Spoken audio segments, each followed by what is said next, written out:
into angihleka yona ngakwazi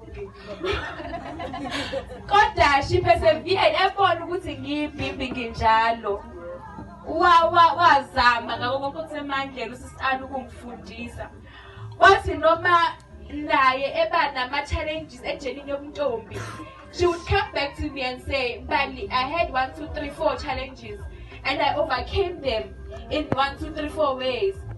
Ngithi nawe mhla udibana nenkinga kanje Mbali yenza ukuthi Mbali ngicela manje njengoba ungibona ukuthi mina ngenza ukuthi ngicela wena ungakwenzi ngoba ubonile ukuthi mina imphumela yakho ngibheke kuphi.